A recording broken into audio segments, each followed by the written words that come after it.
Hey guys, welcome back to my channel and welcome if you're new. Today we have the April wrap up. Okay, so the first book I read this month was a beta read, and it was called Returned by Keeley. I gave it 4 stars. This one is kind of she pitched it to me as a Twilight with witches, with Harry Potter vibes. Yeah.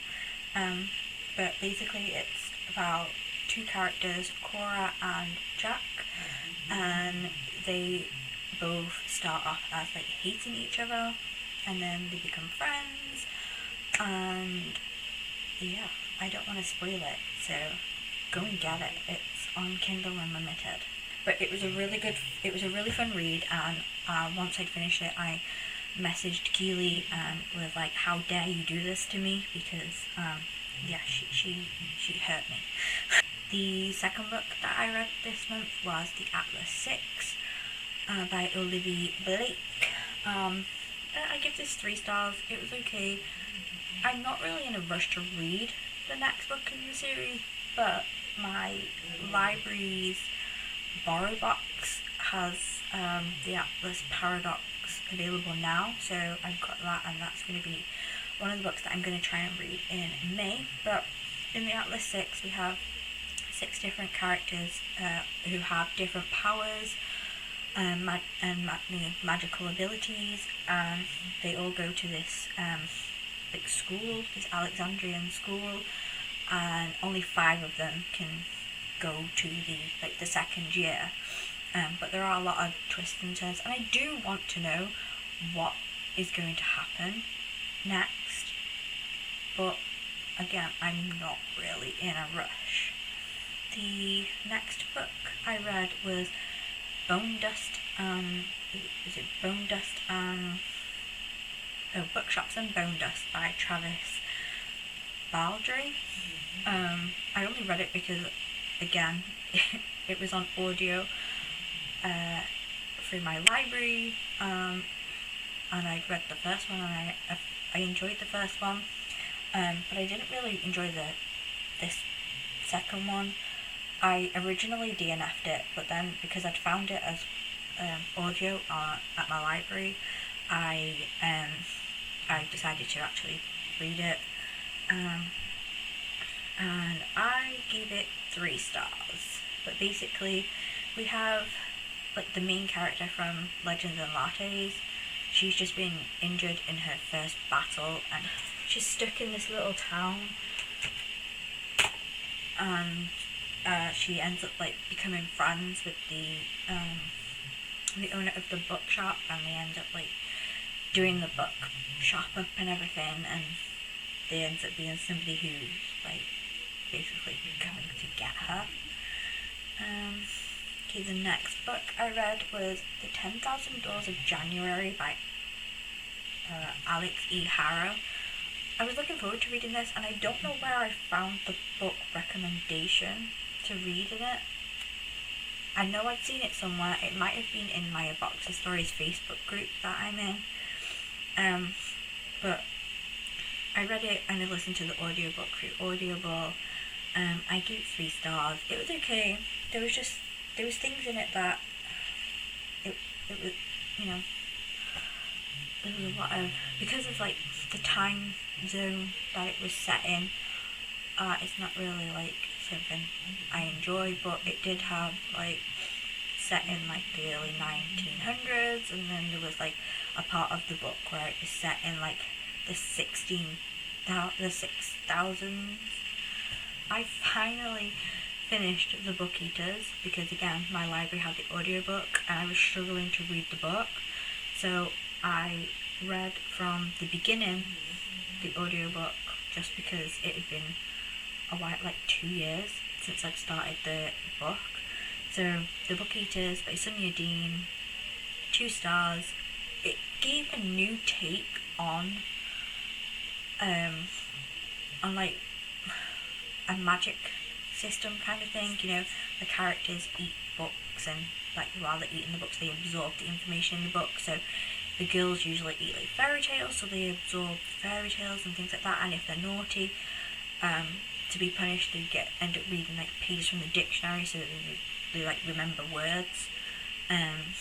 If they're like they need to get a train, they'll like eat the train timetable, and they know which train to get and what time it is and what platform it leaves from. That sort of stuff was alright. It was just because it took me so long to read it, I didn't think it deserved anything higher than a 2. Next, I read my Unapologetic Diaries by Joan Collins. Now, this has been on my Audible since she released the book. I saw her on the TV show that we have called This Morning, and like she was like promoting the book, and I was like, oh, that sounds really cool. And like as you're reading it, she's telling you the truth of how she feels about these people. But the one thing I didn't like about it is the diary aspect, because most of the diary entries were basically Joan going out having lunch with friends, Joan going out partying with friends, going to like award ceremonies and all that sort of stuff. They weren't interesting. Give me the insider details that she did in some of the diary entries, and yeah, I will like it. But I gave it 4 stars mainly because she just tells it as it is. If she didn't like somebody, she tells you exactly what she thought of that person. So yeah, that was fun. The next book I read was The Crimson Moth by Kristen Ciccarelli. Now, when I tell you I loved this book, although I gave it 4 stars because of how it ended, but I really enjoyed the book. I was team Alix all the way through. When I got a few chapters from the end, like as I was reading it, like something happened, and I'm like, no, she can't do this. And then I got to the next chapter, and it's like, oh really, she can't do this. So I closed the book. I was banging it on my bed, going no, because because of that and how it was left off, yeah, she got 4 stars. After that, I read To All the Boys I Loved Before by Jenny Han, and I gave that 3 stars. And let's just say I'm not rushing to read the next book. I'm not rushing to read the next book, and I'm definitely not rushing to watch the film or anything. I thought Margot was a bit full of herself, and I didn't like her. And I thought Laura Jean was very annoying as well. She acted more like a child rather than a 16-year-old girl. After that, I read Red, White and Royal Blue. Now my sister is obsessed with this book and the movie. She's probably read the book 5 times and she's seen the movie about 50. I read the book while listening to the audiobook, and because I've seen the movie first, it's the reason why the book got 4 stars, because there were things that were in the movie that I wished were in the book, and there's things that were in the book that I wish were in the movie. My favourite character in the whole of the book was definitely June. She was like awesome, and I kind of wish they hadn't taken her out of the film, but I kind of get why they have, because yeah, time and everything. But I also loved Zara as well, because she's like really funny, and she's like, I don't know, she doesn't take no for an answer. You can't give her any crap, you know. After that, I read Before by Keeley Austin. Again, this was a beta read, and this one is set before the first book, and it's from Cora's point of view. So it kind of starts in 1609, I think, and goes up to 1612 during the witch trials, in England.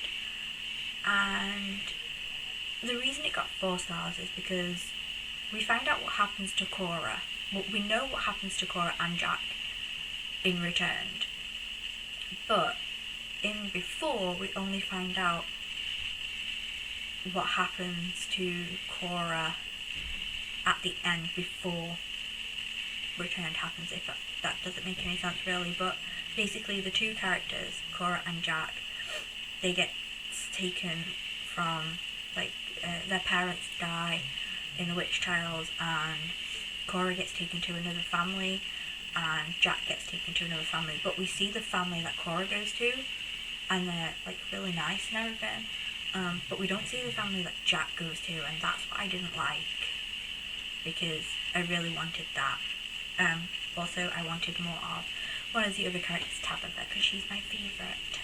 But Keeley assured me that we are getting a Tabitha novella. Okay, after that, I read Daddy's Little Soldier by Maggie Hartley. I gave it 3 stars, because normally with my foster care stories books, they're usually children who have challenging behaviour because they have had a really big thing happen to them. They've been abused, neglected, something like that. So they've got behavioural difficulties, behavioural issues. Some of them they just have, like, because of like their parents took drugs or did drugs or drank alcohol while they were pregnant. The child has fetal alcohol syndrome, or is addicted to drugs, so the child, has issues that way, because of the disability kind of thing. But in this one, it was basically the boy Tom and his dad lost Tom's mum. She passed away from cancer. It was like quite sudden, and his dad is in the army. He was never really around for Tom. It was usually his mum who took care of him. So after the mum died, the dad had to leave the army and become a full-time parent, and he doesn't know how to parent his child, because he's never really done it before.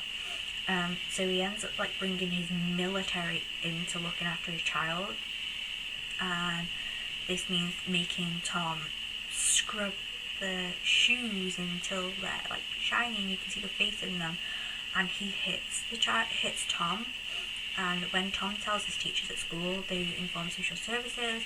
Social services remove him, and at the end it was nice, happy. He was, his dad learned how to be a parent to an 8-year-old child instead of a soldier in the army, and he went to live back with his dad, so it was nice that way. But it didn't have any of the difficult behaviours that children that Maggie usually takes on have. So next I listened to a couple of audiobooks. The first 2 I listened to and read along with at the same time. And the first one was Wilder Presley Says He Loves Me by Winter Travers. It got 3 stars. So the guy, Wilder Presley, moves away, and the main girl, Shelby, she stays at home. And before he left, which was 9 years ago, she told him that she loved him, but he didn't say it back, and he left without telling her he was going. But now he's back, and it's 4th of July, and they bump into each other again, and they start talking, and they get back together. Basically, that's all that happens. It wasn't very long. It's only a 200-page book, so it was only a 2-hour audiobook, so not a lot happened, so I couldn't really rate it very high, but it was good. Will I listen to it again? No. Would I recommend it? That depends. If you like short, quick romance stories, then yeah, sure. After that, I read and listened to The Package by K Bromberg. I gave it 2 stars. I didn't really enjoy it. I don't really remember much about it. But in the book, it's Christmas, and the main character, she gets dumped and she's fired from her job like the same day, and as she's leaving she's asked, she's told if she delivers the rest of these packages that she has to deliver, by the end of the day she will get like a good review or something like that if somebody phones them up for like a reference for her next job. But I think they get in a lift, and some other guy gets in a lift or an elevator, and she drops the packages, and a package gets accidentally mixed up, and she's in this lift, and she's talking to this guy, and she didn't even know who he is. It turns out he's like the owner of the company or something, and then she ends up being told to go and meet with this guy, and they get together. That's it. Not a lot really happened. The next two were audiobook originals, so they were on the audiobooks. The first one was Everyone's Happy by Rufi, Thorpe. I gave it 2 stars. It was just some woman complaining constantly about being a mum. So yeah, I didn't particularly enjoy it. So we got 2 stars. And the second one was the next one was The Perfect Chance by Katie Forster, Rachel Tidd. That also got 2 stars. This one's about 2 different characters. Willow, who is an actress who's living in London.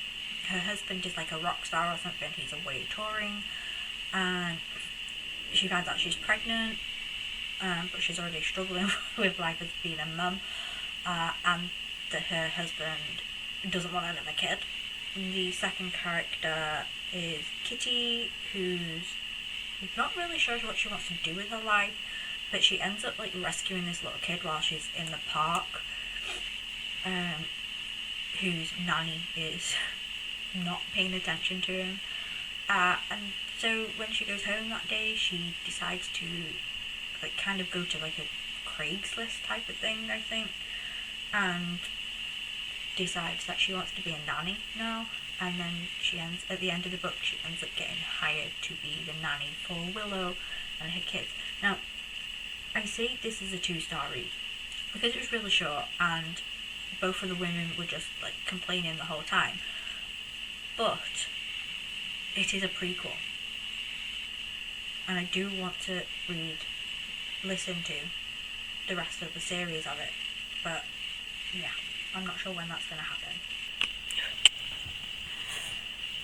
And the final book I read was Sprinkles and Sea Serpents by Danielle, Garrett. I gave it 3 stars because it was a bit of a disappointment compared to the other series that I'd started listening to of hers.